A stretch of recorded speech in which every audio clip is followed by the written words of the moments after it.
All right, so I'm going to talk about what your headphones really ought to sound like. And this is a subject that got started because while our company doesn't actually make headphones, we make pieces that go into them. And so we would build demonstration headsets so our customers would see how wonderful our ideas were. And we'd put these things together.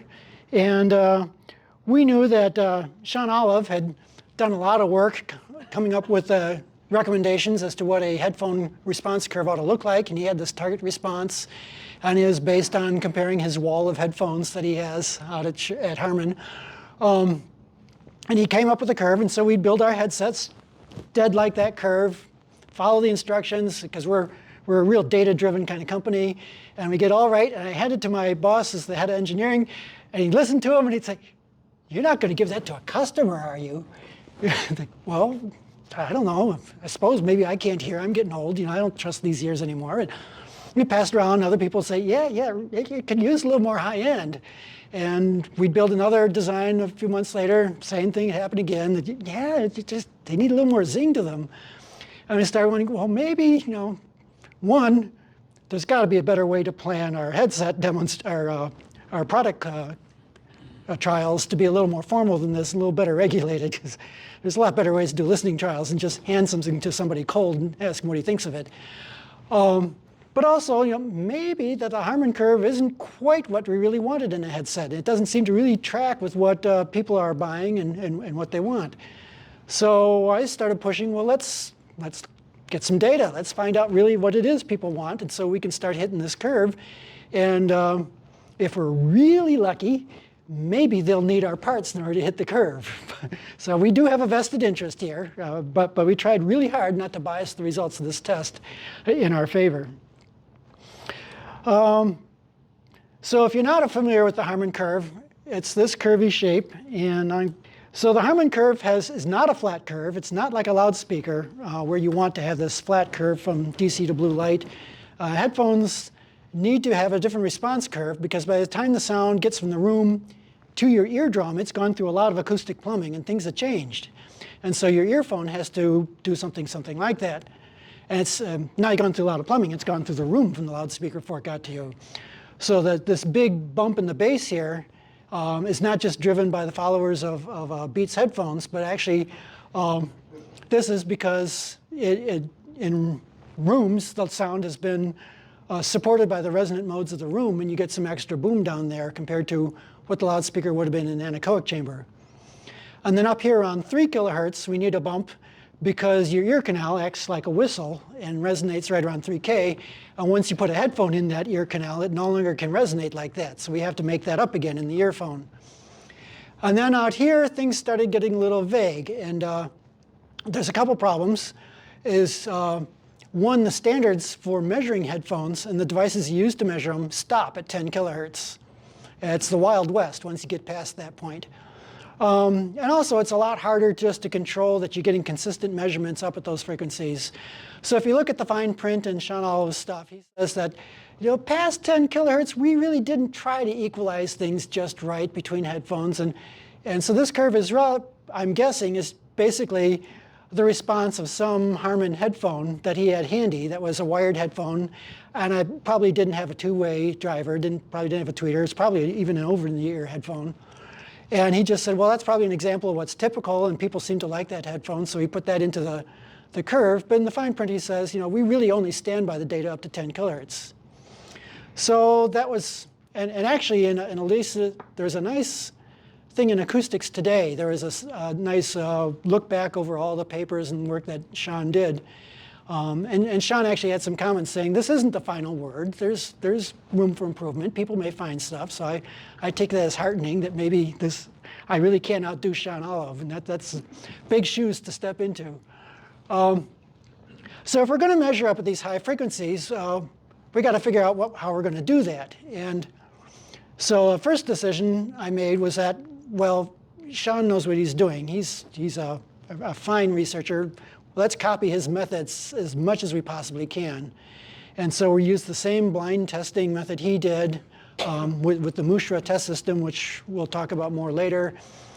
And we decided we're going to try to really keep the stuff below 10 kilohertz untouched. That Sean did a great job studying that part. He stands by it. We're going to play with that octave from 10 to 20 kilohertz. And that's a nice small frequency range to work in. I can handle that much. But there's still a lot of questions. When you look at these high frequencies, you got to figure out, well, what's some fair music to use? You don't want to have something that's got no cymbals in it at all. You need to have some high frequency energy there, but you don't want too much. So you got to figure what's a reasonable kind of music. And then not all listeners are alike. You know, Cristina can hear stuff that I cannot hear at all. You know, which one of us is going to be right in judging an earphone? So you got to figure out the variation between your listeners. And Knowles does not have a tradition of a trained listening panel that's been carefully drilling day after day on how to do listening judgments. So it's, you know, it's kind of new for us. Our customers always do the listening, and as they build the final products, we just give them parts. And headphones can interact with different users in different ways. Just there's differences in the plumbing of their shape of their ear canals, and there's variations there that you got to deal with. And like I said, there's no standards above 10 kilohertz. So how are we even going to measure earphones so we know what they're doing, so we can tell people how to match what we came up with? And then there's a lot of little bits and pieces in your hardware and software on these laptops. So they're not real careful at 20 kilohertz. There's little things that can sneak in and throw you off. And anytime you're designing close to the sample, to the Nyquist limit, half the sample rate, anytime you get close to that, all your filtering stuff behaves a little differently than it does in the analog world. Things aren't quite the same. See, there's a lot of stuff you got to worry about. So we had a lot of things to figure out. And you get the benefit of that tonight. You get the benefit of all of our efforts. But just to reveal the answer early, here's what we came up with. That if the black curve is the Harman curve that's falling like a stone up in this region, it turns out people wanted something that's sort of flattish, so that this region here is about the same energy as around a kilohertz. And that's not too scary or not too surprising. It seems plausible. But there's a lot of details as to how we got there. And I'm going to let Cristina step up and explain how we got to that answer. All right, thank you so much, Tom. So we'll start with our user interface. So when a listener walks into a room, this is exactly what they would see. This is something that was coded up in Max MSP from Cycling 74. And you'll see on the top here that we have a transport that is going to play a loop of about a 30-second piece of a song. And so the 4 test songs that we ended up using are over here on the right-hand side. We have Breathin' by Ariana Grande, Break My Heart by Dua Lipa, Only Human by the Jonas Brothers, and Gives You Hell by the All American Rejects. And some of you may already be wondering why we chose pop songs, and so we'll go into that selection shortly. But our whole goal, whenever we had a listener come into the room, was essentially for them to tell us, which of these filters do you like the most? So the filters being A through H along the bottom. And all that they had to do was essentially rank these from their most favorite at the top to their least favorite at the very bottom. Now, 2 of these filters were always taken up. So this is a MUSHRA patch, and so that stands for multiple stimuli, hidden reference, and anchor. So there is a hidden reference, and that was always our Harman curve, and then an anchor, which is the Harman curve plus an 8 kilohertz low-pass filter. And so the purpose for the anchor essentially is twofold. So the first of these being, we actually ended up finding a small subset of the population, regardless of age, that tended to dislike high frequencies entirely. And so that was just below 10%. And the other purpose is essentially to eliminate any sort of context effect that might occur. So we wanted to make sure that every time we were doing one of these tests that we were able to span the dullest sound to the brightest sound. If we were to present something that was just entirely too bright, all of the curves are bright, we have a tendency to choose an average. So we did some pre-testing that we will also talk about, where we were trying to figure out how much was too much and how little was too little. But regardless, when a listener would come in, they would rank these, and then as soon as they were done, so they had to rank A through H, they would hit a little done button that you can't see that would be on the left-hand side, and it would load up a new trial. So they would have 8 trials to listen to. And so they would listen to these 4 songs twice. And essentially what was really cool about the software is that it functions as a headphone virtualizer. So the whole point there being that we don't need to take any time between switching earphones in order to test anything. So that does change how we rate things. So it's really efficient to just have the ability to A/B something really quickly. So that was a whole part of this. And so the earphones that we ended up using during this test were actually some that we have in-house. They are hybrids that use a UTM 6.7 dynamic driver woofer and one of our own WBFK tweeters. And naturally, this has a response that's already similar to the Harman Curve. Now, we didn't want to stack frequency responses on top of frequency responses, so of course we have to flatten this to start. And so we did that with the audio precision inverse equalizer. And so if the original response was this black curve on the right, we would apply that inverse equalization and flatten this curve and essentially attain the green curve with just one iteration. Now, one thing that we were able to do and was really important for our testing was Tom added some MEMS microphones onto these so that we could check for bass leaks. So sometimes when we put in the earphones, there wasn't a flat response that we wanted, and the MUSHRA software did have the capability to sweep and check for that response. And so if we saw less bass than high frequencies, then we would take that earphone out, put it back in, and hopefully fix that response. And sometimes we would have to switch ear tip size, sometimes we would have to switch tip material and use foam, but regardless, we were just trying to get a flat response across because we do know that the treble preference is intrinsically tied to bass preference, so that was important for us.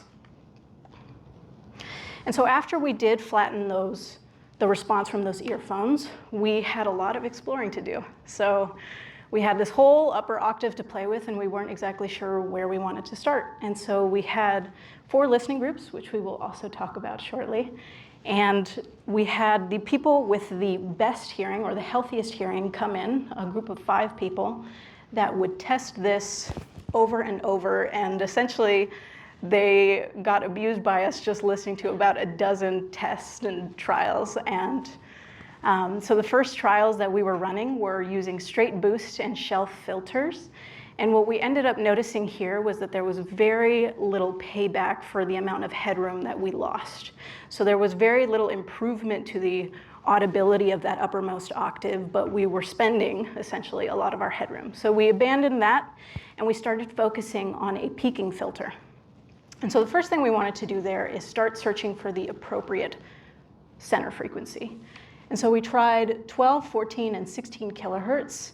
And 14 and 16 were fairly similar, but we decided to go with 16 kilohertz because 14 was already affecting below 10 kilohertz more than we wanted to. So we wanted to make sure that everything below 8 or 10 kilohertz stayed true. We didn't want to touch the Harman Curve as much as possible.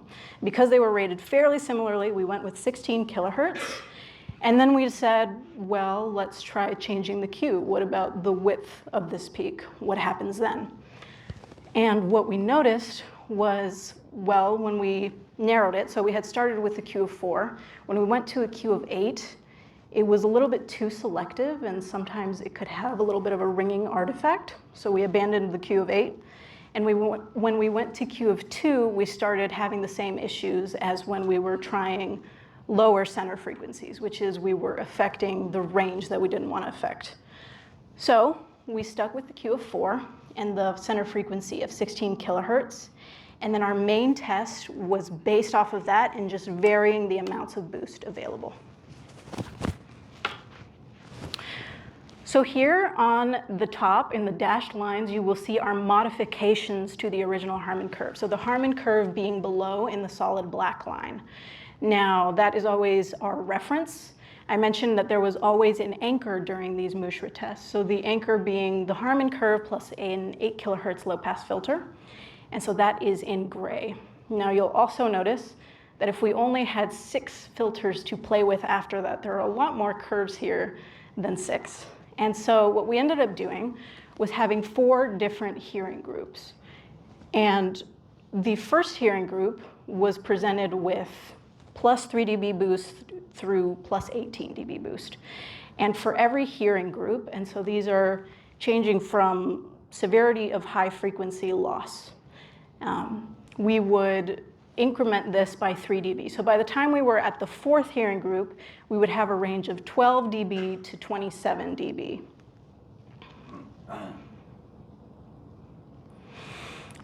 So that natural question of why would you choose pop music?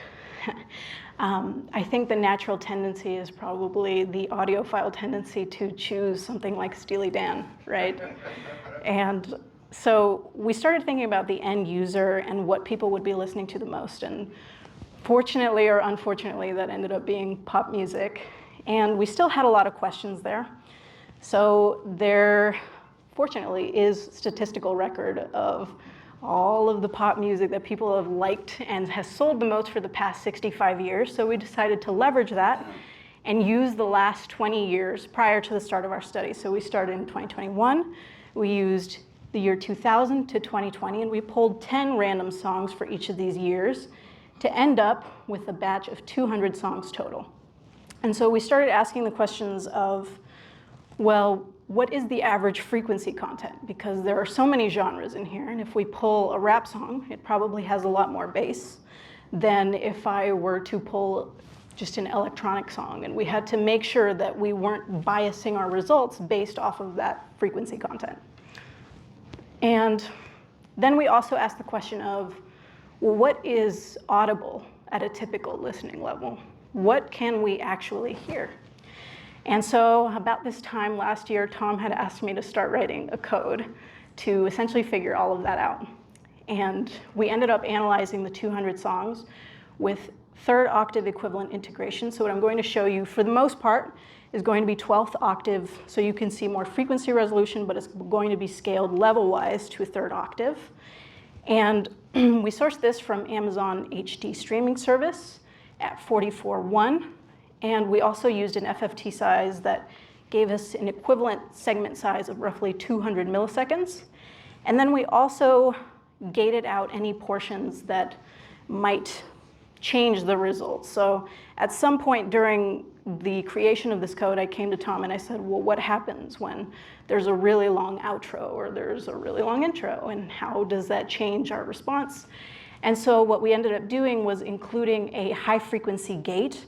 And so this is actually a spectrogram of one of the songs that we ended up using in the MUSHRA test. This is Breathin' by Ariana Grande. And so we found all of the segments that didn't have a certain threshold of high frequency content, and we removed those from the average. And so on the top bar there, you'll see the white portions were segments that remained, and then the dark blue were portions that we removed. And so for the most part, it did just catch the intro and outro.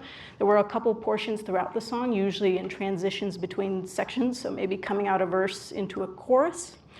And those parts were removed as well, but total, we only removed roughly 10% of the song. Now, after every single song was processed in this manner, it went into a batch mode, and this is where we found the average. And so this average is calculated for the in-room response via ITU loudness. So that average is this solid black curve here. Each of the individual 200 songs is in gray behind, and then our 95% confidence intervals in red for the upper limit and blue for the lower limit. And so one of the purposes of the code was essentially to find those songs which were most close to the average. And so the code would rank these in terms of our fitting range, which we used 20 hertz to 20 kilohertz, and told us which of these songs was the most average pop song. And from there, we ended up pulling the 4 songs that we mentioned at the beginning. And so originally we removed the bottom 50%, and then we had a couple extra criteria that we felt were particularly important, which were essentially having some real instrumentation. We wanted to make sure that there was a little bit there to judge better. And then I had a secondary criteria of wanting to have a different secondary genre. So that's where you see the All-American Rejects rock song in there instead of a strict pop song. And so another way to analyze this, so instead of looking at the in-room response, we wanted to look at this at the eardrum. and add the Harman curve and see what we can hear. What is actually audible?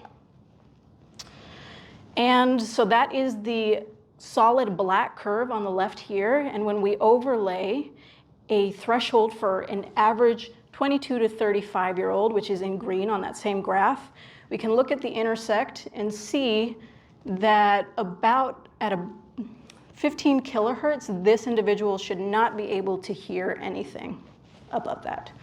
Now, another way to look at that is the graph on the right, which is essentially how long or for what percentage of the time can we hear each of the fractional octave bands. And so we can see that for up to 12 kilohertz, we should be able to hear those octave bands roughly 100% of the time, and then it starts to decrease until at about 16 kilohertz, we hit 5% of the time during that song. For an 80 dB SPL loudness, we can hear that particular fractional octave band. And one additional way to look at this, so this actually helped us choose which portion of the song we were going to use.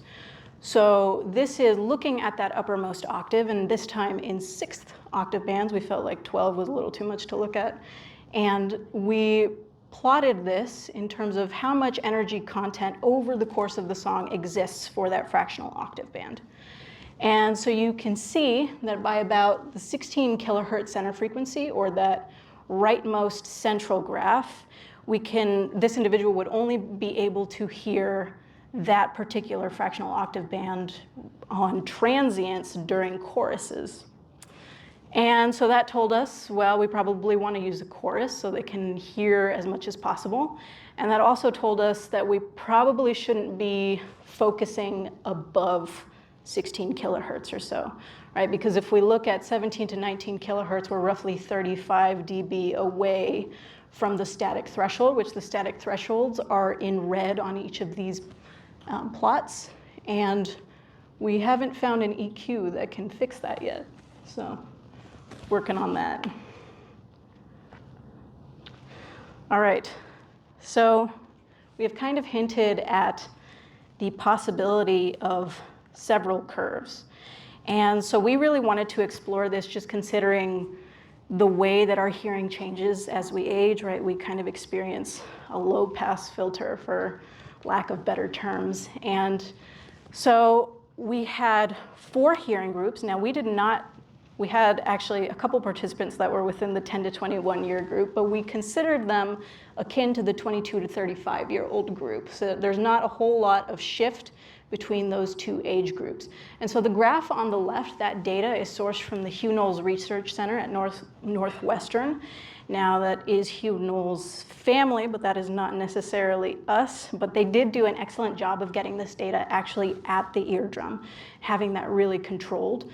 And they also gave us data in dBSPL, which is kind of hard to find. Usually we find data in dBHL, and there's a little bit of discrepancy as to how many dBSPL is dBHL. So this was very useful, and this is what we use to do a lot of our predictions. And when we look at the graph on the right, we have hearing threshold shift, and that is relative to the 10 to 21-year-old age group. So when we look at the 22 to 35-year-old group, there's very little shift. Now, for every additional decade of age, there is roughly 10 dB of loss in that high end. And so this is when we said, okay, there are probably different curves for each of the age groups. And we had a pretty small sample size to work with, so we started twisting arms at Knowles, and we said, please take our test, please. And there were 70 people that said yes, and that was pretty awesome, but we recognized the fact that we couldn't necessarily just dump them into their age group and say that that was correct. And so what we ended up doing was testing their hearing. So we used a GSI wideband audiometer, and we actually found everybody's high frequency loss. And so we put them in representative age groups. So sometimes we could have a 40-year-old that actually showed up in the 22 to 35-year-old group because they protected their hearing their entire life. And there was a fair amount of 23-year-olds that went to one too many concerts, and they showed up in the 3rd hearing group. So that was how we treated this and dealt with the smaller sample size. Now, Tom had mentioned, Sean Olive didn't look into that uppermost octave, and there were limitations to the coupler, the 711 coupler at the time. And so when we look at that coupler, and if we think about Sean Olive's original proposal, his work spanned roughly 7 years, started in 2006, ended up publishing 2 papers in around 2013. And then in 2017, they released the high-res coupler, which changed tolerances. So before that, we just had the ability to say, yes, we trust everything below 10 kilohertz. And there's this really sharp peak at 13 kilohertz, and so we can't really trust that. But then in 2017, they released that high-res coupler, and they came out with a damped version of that and extended that tolerance up to 20 kilohertz, which is what we ended up using. And so if you're trying to replicate our results, one really important thing to make note of is the fact that not all 711 couplers are alike, right? So if you're trying to do this, it's really important for you to use either the 401, which has a damped resonance, or any of its cousins that also have damped resonances. Now, another consideration when we started testing our earphones was use of a rubber pinna, and we ran into a couple issues since we were working in the uppermost octave. What we found was that if we weren't super consistent and got the earphone tip in perfectly correctly, we experienced some high frequency attenuation. And so we decided to avoid that entirely and just go with the metal funnel adapter, and so that eliminated any issues with having the axis perfectly aligned. And also, we wanted to make sure that we kept this ear canal length theoretically as short as possible. So we wanted to make sure that this resonance frequency didn't shift down the spectrum in terms of frequency. And so we wanted to choose the smallest ear tip size so we can minimize that length and, of course, use a consistent insertion depth. And finally, we had some fun with digital audio, as is always the case, which is we sourced our songs at 44.1, and we upsampled them to 48 kilohertz. We did the majority of our operations at 48 kilohertz, so we had all of our impulse responses at 48 kilohertz. And we tried to run a listening test and found that it didn't sound quite right. And then we found out that the max MSP default is a 44.1 playback. And so the sample rate converter was creating this kind of low pass filter effect that you'll see on the screen here. So we had to be really careful in all of our tests to make sure that we were choosing all of the right settings and do all of our operations at 48 kilohertz. Now, while we ran all of our operations at 48 kilohertz, the filters were actually not designed at 48 kilohertz. So the filters were designed at 96 kilohertz. So the target being this blue curve on the right, which in analog, perfectly symmetrical, no issues, and that was our target. And when we tried to design it at 48 and 44.1, we saw this warping that you'll see in the green and the red curves.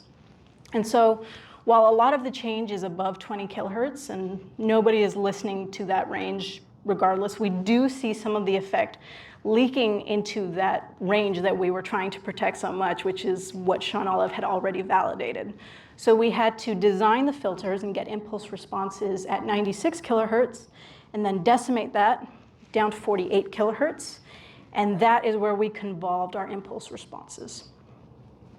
And then finally, we used the same audio interface for all of our computers and also for all of our testing. So not only if somebody was doing a listening test would they listen through one of these, but also when we did our equalization to start, we made sure to account for this. So if there was any funny frequency effects, we accounted for it in the flattening of the initial response. And not only that, but it was pretty useful because it has a mic input, and so that allowed us to do the base response checks that we would run at the beginning of the test and then at the end of the test, just retroactively to see if there was any leak that would occur during the test.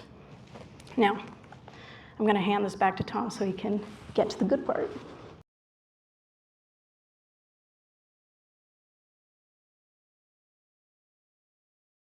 So after she did all the hard work of twisting arms and rounding people up, this is on. Okay, I don't hear like when you're sitting out there. Yeah, so all the hard work is done, all the measurements are made, and the testing is done. I get to just present the results. So here's what we came up with. The green curve is the one I showed you early in this lecture, which was for our young listeners. And then as we go through the colors, we get to the older and older listeners who wanted more and more boosting of the high frequencies. And so with the younger group, they wanted the high frequencies to be similar in level to the 1 kilohertz energy. And the older folks really liked it better if the energy was up about as loud as that 3 kilohertz resonance was. And on the left, I have another way of plotting this, where the vertical scale is that same scale we used on the sliders during the MUSHRA test, where they rated things from best to worst. And then these are the different curves they tried with progressively more frequency boost. And you can see for the young listeners, we gave them boosts up to 18 dB. In the oldsters, we gave them a boost all the way up to 27. So the different groups actually were listening to slightly different ranges of things to try. But for each group, we still got a fairly nice little bell-shaped curve. And it was amazingly tidy in that it's a nice even 3 dB between every group.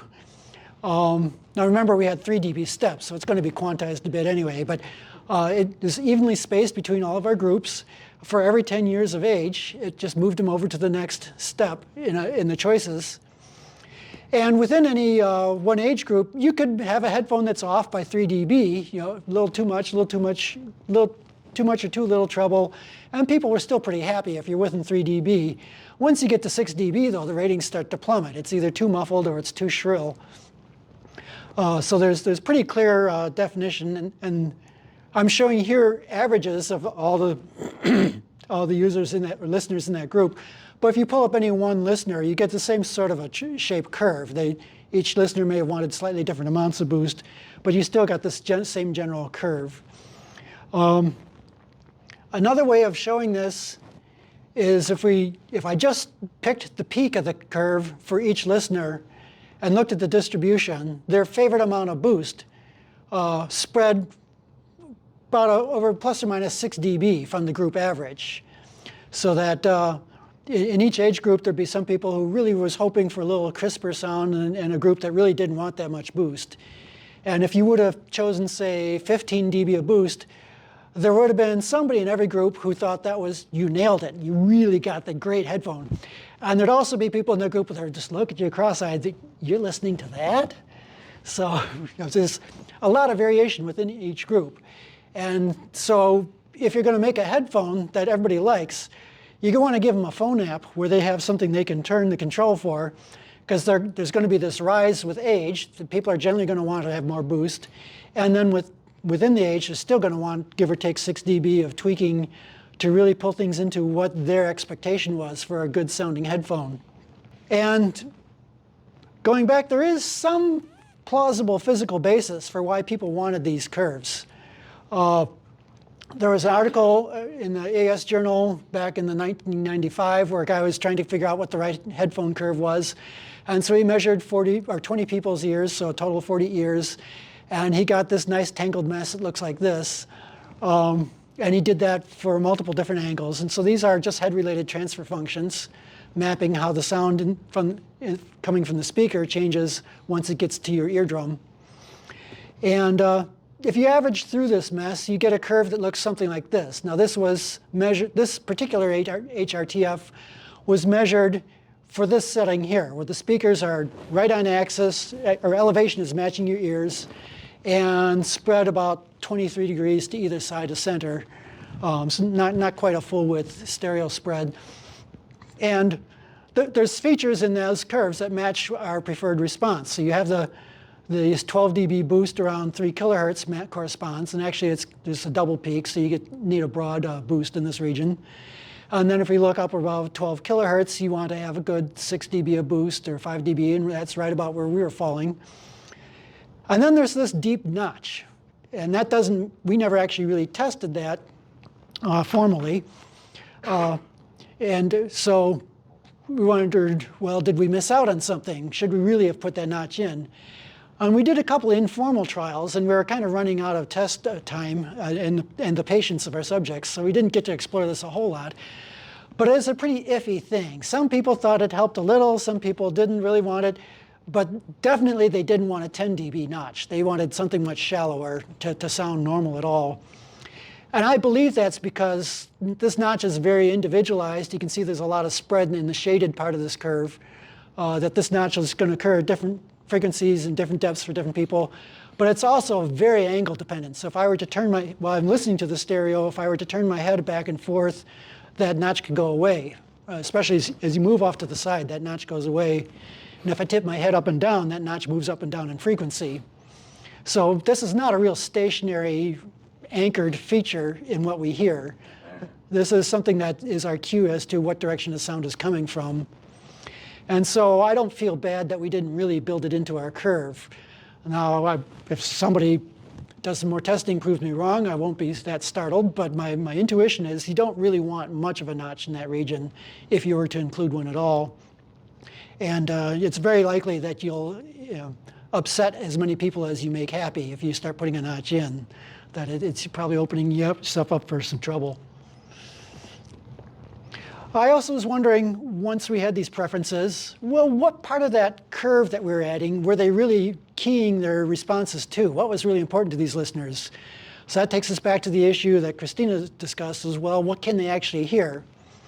And on the graph on the right, I've reproduced that green curve that she showed you earlier is what we predicted somebody would be able to hear if they're in our younger listening group.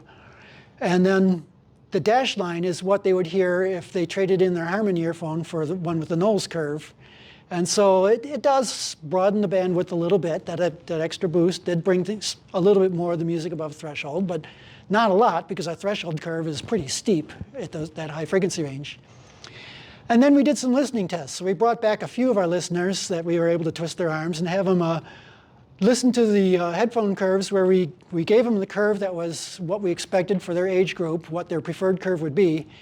And then I started chopping off the high frequencies. And so they would listen to those 8 selections, and some of them would have some of that high frequency chopped away.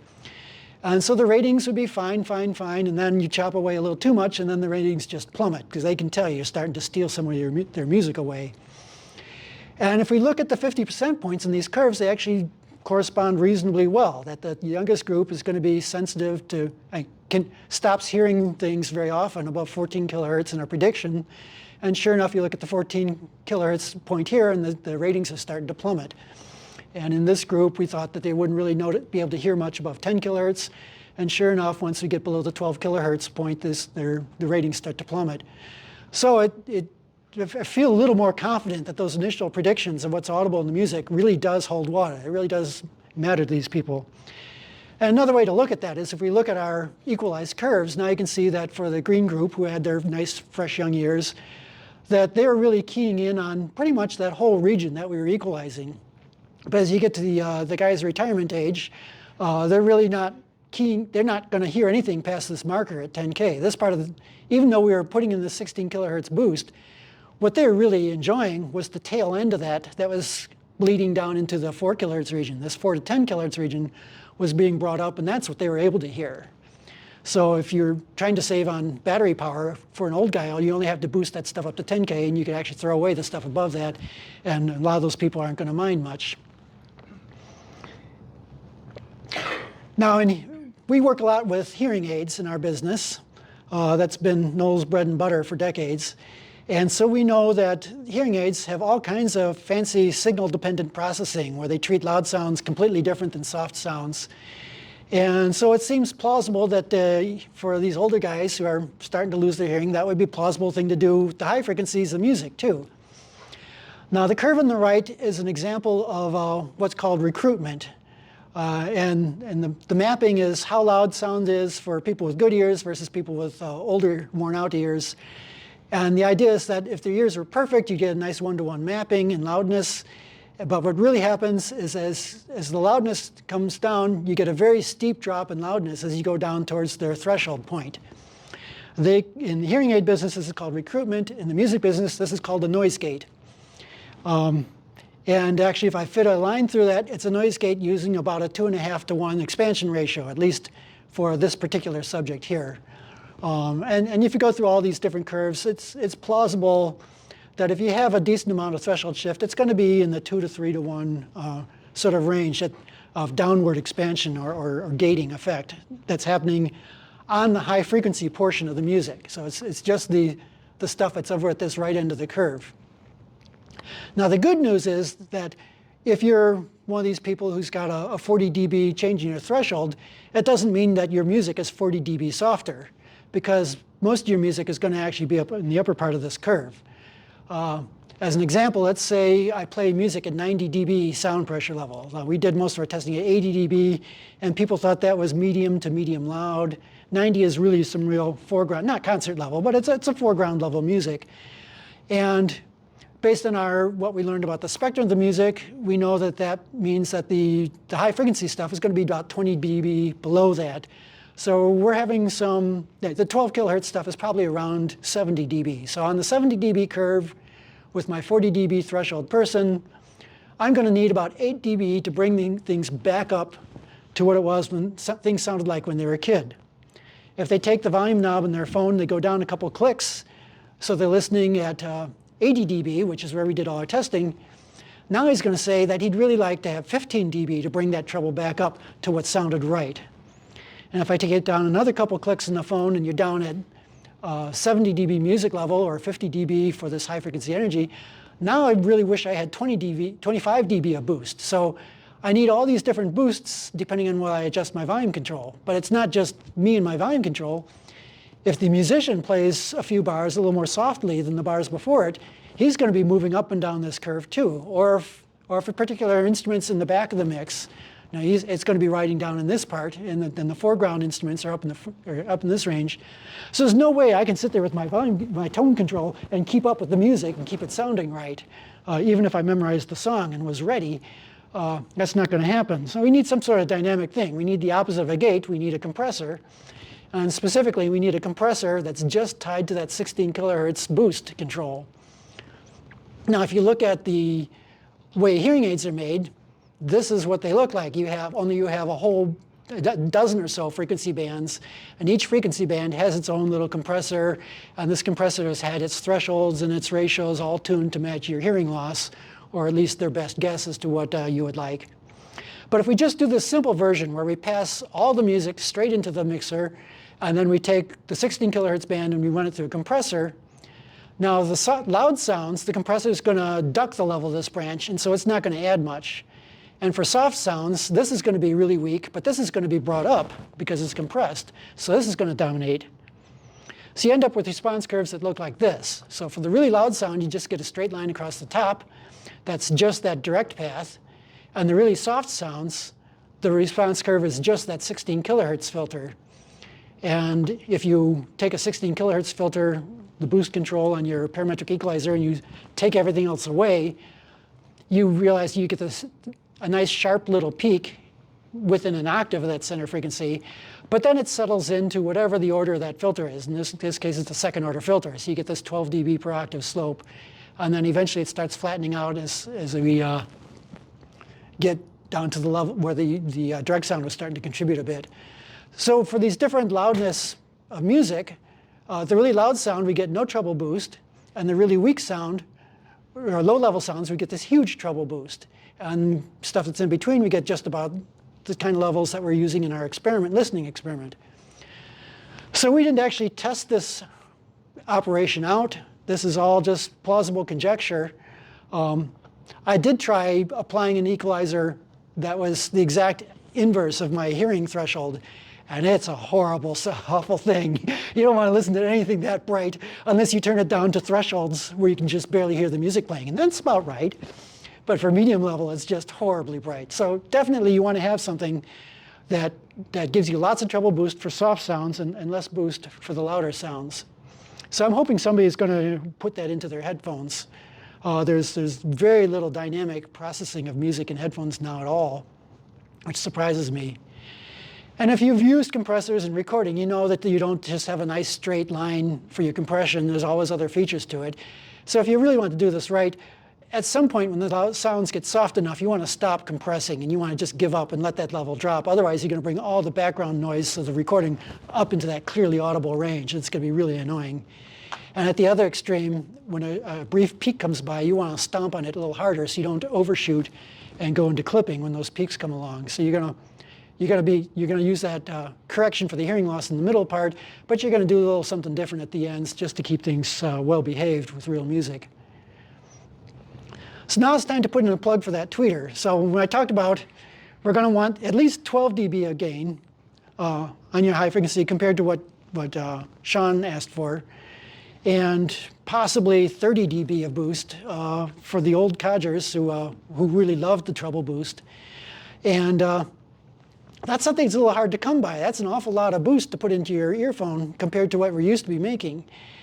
And on this cluttered graph, the marketing people got a hold of this one on me and started throwing instruments in.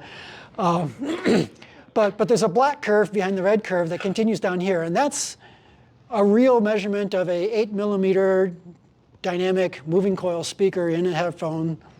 And it's got, before you start adding the equalizing that they put into a wireless headphone. And so you have gobs of bass, more than you ever would need, and not enough treble. And so with the extra bass, we can dial down with our equalizer, and that'll be well behaved, and we can get just the right balance we want in here.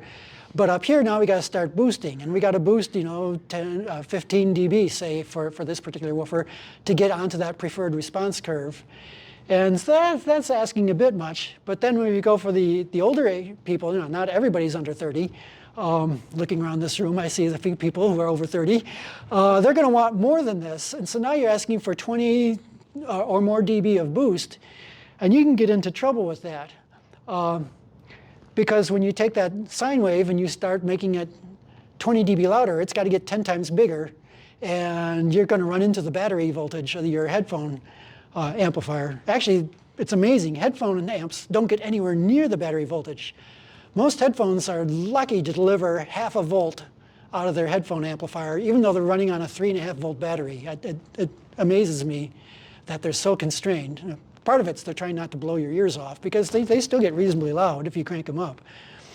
But if you want to dial in all this equalization, you could get into trouble. You may start having peaks that go beyond what the battery or the headphone amplifier can produce. Or some of these things have, I've run into that on some of these ANC systems. They're running, to keep things running fast, they're running fixed point computations. And there's 0 dB of headroom in those things, mixers. If you have a 0 dBFS sine wave, you cannot apply any gain or it will distort. And you have to keep an eye on that in those chips. So you can run out of headroom really fast in software on some of these chips. Or the DA converter may run out of bits, or the power amplifier may just be limited in what it can deliver. And there's another gotcha that there's some overshoot. So here's an example where I took a square wave and I added a 6 dB shelving boost to it, so that's a broader boost than what we were talking about earlier, where we were just doing a narrow band. But with a shelving boost, I put in 6 dB, but the waveform got 8 dB higher. There's some overshoot.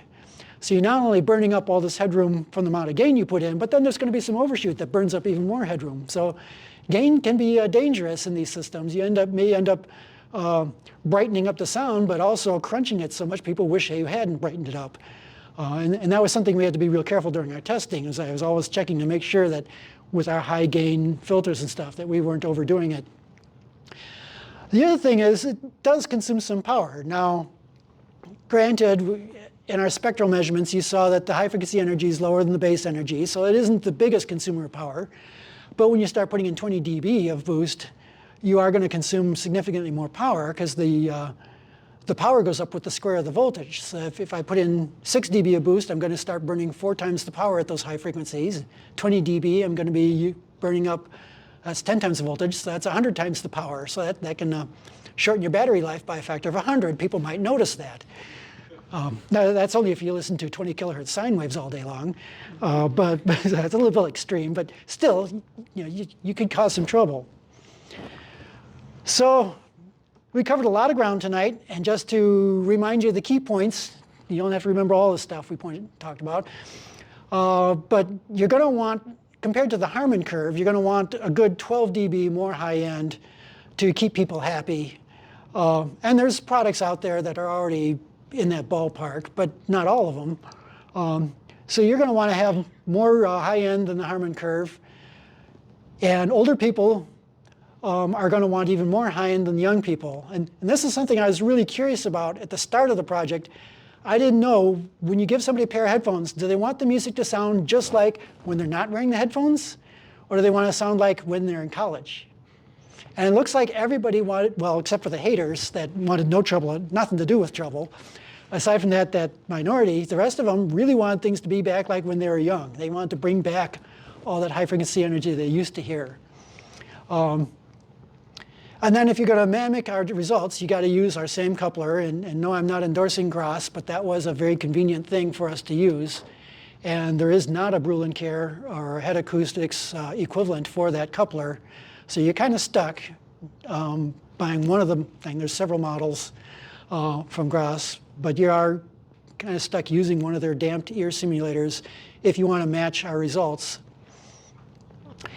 And we talk very confidently about all these curves being the answer, but we really only know that this works for pop music, played at 80 dB sound pressure level, using insert headphones, where you did a good job of sealing them up to your ear. It probably applies everywhere else, but we didn't test that. So no, somebody may prove us wrong. But certainly, and certainly the sound level we know is going to change things.